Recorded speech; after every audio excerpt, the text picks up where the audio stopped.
Čau! Mans vārds ir Normons Barnovskis, un šīs ir vakariņas pa lēto. Šodien pie manis ciemojās leģendārs cilvēks. Hokejists Kaspars Daugaviņš. Čau! Prieks tev satikt, prieks redzēt tev Gardēžu virtuvē. Pirmais jautājums, ko es uzdodu visiem. Kā tev ir ar ēst gatavošanu? Tu esi tā kā uz tu vai uz jūs? Nē, ar ēst gatavošanu laikam vairāk uz tu, jo pa pasauli ceļojot apkārt jau no mazām dienām, no 14 gadu vecuma laikam, nācās kaut kā izdzīvot. Un bez ēšanas laikam grūti būt sportā. Tā kā ēst patīk gatavot, protams, tādu lielo gatavošanos sieviņu uzņemās mājās, bet svētku reizēs, kad kāds jāpalutina, tad es tā kā iedvesmojos un kaut ko gatavoju. Šodien zinu, ka tev būs ciemos tieši sieva ar meitu, ja? Un mēs viņai gatavosim fritātu, gatavosim ar sēnēm, šķiņķi kūpināto, bet jautājums par to, kāda ir tavas ģimenes tā recepte no tevis, kuru viņi gaida visvairāk? Vai tās ir svētdienas pankūks vai, nezinu, burgers vai kas tam? Jā, kad meitas bija mazākas, tad pankūks noteikti bija svētdienas tāds rituāls cēlāmies. Tagad jau mazāk, prasa kaut kāds french toastus, tas jau pāriet nākamajā levelā, bet nē, mēs diezgan dažādi ēdam. No visām virtuvēm kaut kas garšo, un bērni arī, paldies Dievam, ēd visu. Bet vasaras sezonā daudz grilējam, gaļiņu kaut kādu ārā un salātiņu. Tā, pa mājīgo, bet kombinējot kaut ko ar no visām pasaules virtuvēm. Es zinu, ka raidījums saucas vakariņas pa lēto, un daudziem tieši olu ēdienu asociējās tādu brokastu ēdienu, bet es ceru, ka mēs nedaudz lauzīsim šo stereotipu. Šī ēdiena vienas porcijas izmaksas būs ap 2 eiro. Ļoti labi, mūsdienās jāekonomē naudu. Tieši tā. Ķersimies pie darbiem, tad parunāsim arī nedaudz par hokeju, bet ne tik daudz par to, bet vairāk par dzīvi un par pelmeņiem. Tev būs jāgriež aptuveni šitik daudz šampiņons. Tu sagriezīsim strēmlēs. Tā ideja ir, mēs apcepam no sākuma šampiņons, pieliksim nedaudz šķiņķi, kur arī sagriezīsim, un spinātus. Tā diezgan smalki, ne? Jā, forši būs, jo ar šampiņoniem tā, ka mēs ielējam to eļu no sākuma, tad viņi diezgan lēnām, viņi savāc no sākuma to eļu, pēc tam viņi atdod atpakaļ, bet mums tieši tas der. Es vienkārši biju patīkami vai priecīgi šokēts, ka tev ir pelmeņi. Kā tas viss uzsākās, tas bizness, tā ideja? Jā, man uzrunāja viena hokejista tēvs. Tad viņš teica, kāpēc ārzemēs daudz, kur sportisti kaut ko savu seju liek uz visādiem produktiem, kāpēc ne es? Un kaut kā izrunājamies, es, protams, piekritu tikai arī tāpēc, ka tā, teiksim, ir tāda veselīgā marka, ka tā nav kaut kādi tur galīgi samalta, samazgas iekšā. Gaļas pietiek. Viss filē, tā kā tas sastāvs pelmeņiem ir, ko es pārbaudīju sākumā, ir daudz olbaltumvielas, maz tauki, ka to var dot ēst gan saviem bērniem, tad arī es varu reklamēt kaut ko, es negribēju sevi sasaistīt kopā ar kaut ko nekvalitatīvu. Un, man liekas, ka labi ir aizgājis. Viņa diezgan garšīga. Jā. Es pats teiktu godīgi, es no bērnības neesmu pelmeņēdājis vispār. Un šitie ir tādi vieni no pelmeņiem, kas man garšo, jo es sīpols vispār neēdu. Maz, man liekas, ka parasti man bērnībā es atceros, ka pelmeņi bija vienmēr ar tādiem sīpolu gabaliem iekšā, kad taisīja. Kad man ome taisīja, man liekas, viņa vēl gaļas mašīnā vienkārši to sīpolu mal cauri. Pašam tāda iecienītākā pelmeņu recepte. Es domāju, tagad tev ir tāda. Vai cepti, vai vienkārši vārīt ar krējumu. Es baigi nesarežģīju ar ēšanu. Tā jau ir tā doma, ka pelmeņi ir, lai ātri un ērti pagatavot. Tad, ja tu sāc tur gatavot kaut kādās mērcēs, tas ir garšīgi. Bet tā doma ir tā, ka tu izvelc no leduskapja, uzvāri un ēd. Tad vienkārši pelmeņa krējumi. Vienu vēl un būs ok. Nepārspīlēsim. Ņem sakarsēšu pannu. Uzliksim virsū eļu. Tu teici, ka tu no 14 gadiem jau ceļo, es varētu teikt, tā, ka pa visur ir iecienītākais lidostas ēdiens. Kaut kāds burgeris parasti jau labi aiziet lidostā. Bet īstenībā jau tajās lidostās tagad ir tā, ka ir daudz kvalitatīvu restorānu arī, nav tikai fast foods. Un pēdējos gadus jau ir kaut kā paveicies ar tām biznesa loungeiem un kaut kādas prioritātes arī ir pa gadiem sakrātas, un biznesa lounžos jau tur ir kvalitatīvs ēdiens. Hokeja sezona beigusies. Ko tu parasti dari vasarās? Ko tu dari, kad atpūties no visa? Mēs nemākam pilnībā atpūsties, laikam sportisti. Un, mums ar sievu un bērniem golfs ir viena no... man tas golfs jau ir sen ļoti, gadus 15 jau laikam spēlēju. Tāda aktīva atpūta, azartiska atpūta, es ar čomiem spēlēju, bet arī kopā ar ģimeni mēs esam uzsākuši. Meita arī trenējās golfā. Golfs? Interesanti izvēle, starp citu. Ne, ļoti, tas ir 4 stundas. Spēle. 18 bedrītes spēlējot ir kaut kāds starp 8 un 10 kilometri sanāk noiet. Kā tu raksturo, vai tu labi spēlē golfu jau tagad, vai tomēr vēl mācies? Golfs ir viens no tiem unikālajiem sporta veidiem, kur katram golferim ir tā kā handikaps iedots, ar ko tu spēlē pret laukumu. Tas nav tā kā pret pretinieku, bet, piemēram, man tas handikaps uz doto brīdi ir 6. Un jo zemāks tas handikaps, jo teorētiski tu esi labāks golferis drusciņu. Un tas ir pats labākais tajā sporta veidā, ka var atnākt 4 draugi, piemēram, un katrs ir pilnīgi citā līmenī. Spēles.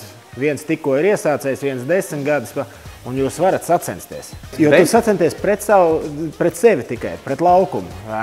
Un tad katram tas sitiens skaits ir pret to savu handikapu. Un sanāk, tu pirmo reizi spēlējot vari uzvarēt profesionāli. Jo tev jābūt ir tajā dienā savā labākajā spēlē teorētiski. Bet ir vēl joprojām golfā tas dress code saucamais?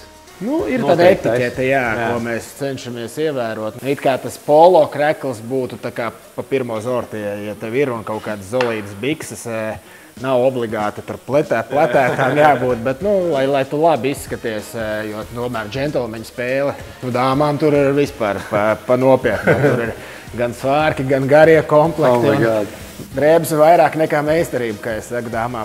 Tas tā kā iet uz gan sportu, gan uz balles. Bet skaisti jau. Es apcepu sēnes, viņš tagad rekus saplaka. Pievienosim šķiņķi, tad pievienošu to un tev. Tad vienkārši iesit 8 solis. 8 solis. Tu māki ar vienu roku tā? Es māku, bet zini kā, priekš kā man darīt to, ja man nesanāk. Tu esi gatavs? Ir. Pieliec pēc sajūtām. Teiksim tā, šķiņķis ir nedaudz sālīts. Es domāju, te var vēl var drušķi pielikt. Sēnes ir saldas. Mēs guļam šito visu? Jā, un iedošu tev to saku. Tā man apcepies šķiņķis ir. Man vajag atrast spinātus, pielieku spinātus.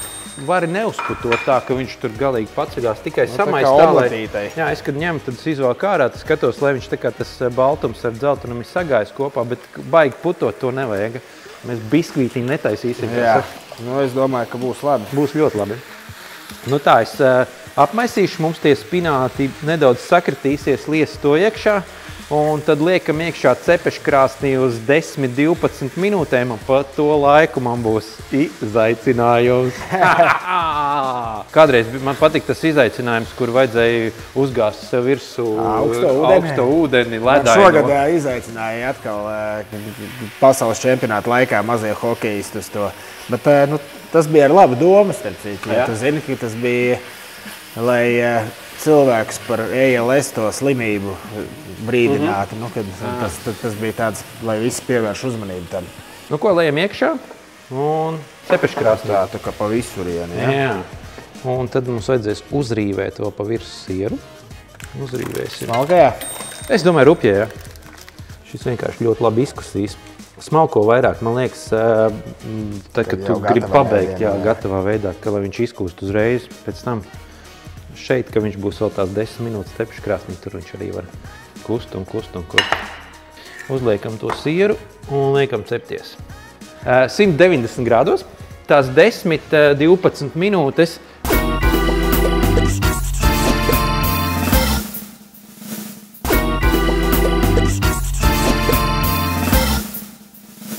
Klau, man tev ir izaicinājums. Tu redzi, tur 4 sekundes. Rasols, sviests, čili, deserts. Ko tu izvēlēsies, tad mēs arī redzēsim. Es sākšu uzreiz ar rasolu. Tas ir tā kā svēta lieta. Šodien zem rasola ir ēdiena alfabēts. Mums būs dot minūte, un mēs ņemsim ārā burtus, un katram burtam jāpasaka būs ēdiens. Bet, lai būtu godīgi, es nezinu, vai kādu pirmais, kurš saka, viņam ir vieglāk vai netik viegli, varam uz akmens šķērst papīrītes. Aiziet uz 3. Jā, akmens šķērst papīrītes. 1, 2, 3. Nu, ot tā. Saimniekam priekš. Ok. Nu tad minūte. Tad es saku starts? Jā. Starts. Ola. Tiramisu. Ābols,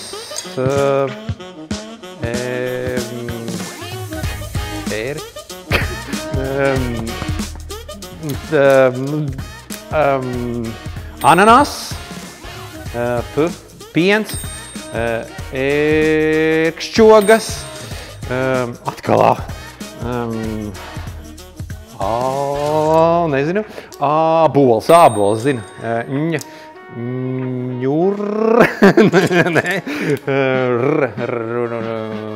Rudolfs tie bieznīši varbūt, ja tas skatās. Ola, re, kur ola. Ievārījums. Tukšais, zapte. Jā. Švies. Šūnas. Viss. Šokolāda arī vispār ir. Kā man tā? Tu laikam uz saldējiem nespiedi, jā. 1, 2, starts. Tā. Ievārījums. Āboli. Reku, šokolāda man būs.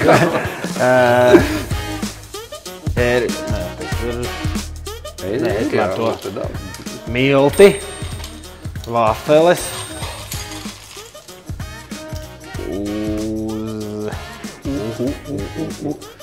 Upenes.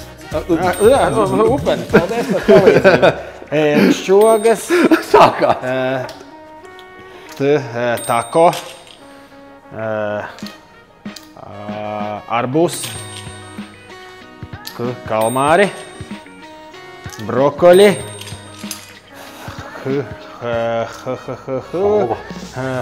Jā, bet man negaršo. Kaut kas būs to izlaidīsim. Atkal, bija grūti ņiploki. Super, paldies. Man liekas, tas ir tik jauki. Es vienkārši māku skreblā, man sieva apliecinās to, ka es izdomāju savus vārdus. Man liekas, ka ir baigi labi, skam būtu ņiploks. Ņiploks, jā. Tas ņiprs, loks, ņiploks. Man arī eņi izvilkās, es neatceros, ko es teicu, bet kas nu vispār no eņu Ņau kaut kas. Ņu. Ķīnā vai kur tur Korejā. Ņau. Ņoki. Es zinu, ka skatītāji vienmēr, kad aizkadrā viņi zina labāk. Tā ir. Tā, superīgi. Vēl mērce. Mums vajadzēs vienu tādu gurķi, kurš īstenībā šie tādi maziņi, viņi varētu būt 2. Tu vienkārši nomizos un es sagriezīšu pārējās visas sastāvdaļas. Jā, es paņemšu ķiploku un sarīvēšu. Jā, nu es gribēju receptē likt sīpolu, bet es dzirdēju to stāstu par pelmeņiem un sīpoliem un to es sapratu, ka laikam neliekam. Šis nav obligāts variants. Man nav ne alerģija, nekas, vienkārši negaršo.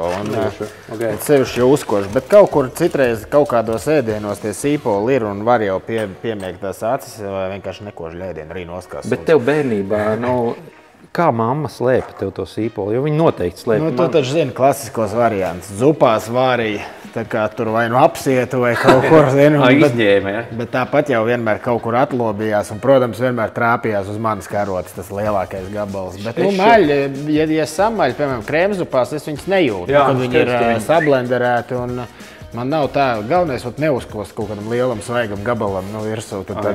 Bet ķiploks man, piemēram, ļoti garšo. Tātad mums ir ķiploks, mums ir gurķis, mums ir jogurts un latvietim iecienītākā garšviela dīle un piparmētre. Šis ir tas, kas vasarā, man liekas, visiem dārzā aug piparmētras. Obligāti jāizkaltēm tu tēņā, pirtī ziemā. Tā, es tev došu šitos arī sagriezt. Nu, pastāst man nedaudz par to hokeju. Kā bija atgriezties atpakaļ Latvijas izlasē, sajust atkal visus tos fanu pūļus? Tas ir tas, kas velk vienmēr apakaļ, protams, un es domāju, vienmēr tas pietrūkst, ka beigsies tas hokejs, tā atmosfēra, ko tie cilvēki Latvijā ir radījuši, nu, tas ir apbrīnojami. To hokeju mīl un, protams, ka mums tāda atbildības sajūta arī uzreiz divreiz lielāka, ka mums jāspēlē, lai iepriecinātu savus līdzjutējus, bet, es saku, nav daudz, kas dzīvē, kas dod tādas emocijas, kā iziet arēnā Rīga pie pilnām tribīnēm. Nu, tagad Xiaomi arēnā, jā. Nu, tur pilnīgi cita tas feelings ir hokejam, nu, ka tev iekšā pilnīgi viss trīc un tu mauc un ja vēl uzvaram, ka to himnu dzied un nu, tās ir unikāls emocijas, kas vienmēr vilks man apakaļ uz to hokeju. Protams, daudz vairs nav palicis, bet baudu katru to mirkli, kas ir vēl dots un sapuru nost līdzutējiem, viņi mūsu tas lielais motora lielākā sastāvdaļa, kas Latvijas hokeju tur augstu un tas standarts ir augsts, jo bez viņiem mums tad plāni klātos. Tu esi spēlējis daudzās valstīs. Runā, ka latviešu fani ir visskaļākie. Tā ir patiesība vai tomēr ir kaut kur tā, ka darīja? Kā Zviedri teica, nebūtu latvieši, tas pasaules čempionāts viens Stokholmā nemaz nebūtu zinājis, ka tur notiek. Un, tur runāja, ka tā atmosfēra bija unikāla, jo tā haula ir liela un, lai viņi piebļaut, tur ir ritīgi jāpacenšās. Bet atmosfēra bija baigi labā. Mūsējiem cepur nost. Tā, mums ir šis iztapies. Apsties pilnīgi uzcēlās tādu negaidīju šo. Šis ir īstenībā ļoti labs ēdiens, jo viņu var ēst gan siltu, gan viņu augstu, pīrāgu. Ideāli. Šos visus liekam iekšā. Tā es likšu šo sāli, piparas. Uztaisīsim dekoru. Paņem kādu dilles gabalu, kaut tādus smukos. Tad nodekorēšanu nedaudz dizainēsim to līdz. Dizainēsim, jā. Es domāju, ka vienkārši kaut kur arī tā pamet, uzmet. Mums ir mērce, mums ir fritāta, nedaudz padzisīs ieliksim šeit. Un ēdiens gatavs. Nu, paldies, ka tu paviesojies Gardēžu virtuvē. Kopā pagatavojam, manuprāt, diezgan foršu ēdienu. Un vēl tev sveicieni no Rimī ar šo tādu gardu grozu. Es domāju, tu varēsi iedusmoties kādām jaunām receptēm un vienkārši nogaršot kādas saldums vai ko tam līdzīgi, kas noteikti garšo jaunākai paudzei. Un visu, ko es tev novēlu, foršu vasaru. Un tanī golfā, lai tu uzvari to golfa laukumu. Kā tu man stāsti? Tas būtu unikāli. Paldies tev. Paldies tev. Un skatītāji, šo recepti jūs varat meklēt tv3.lv.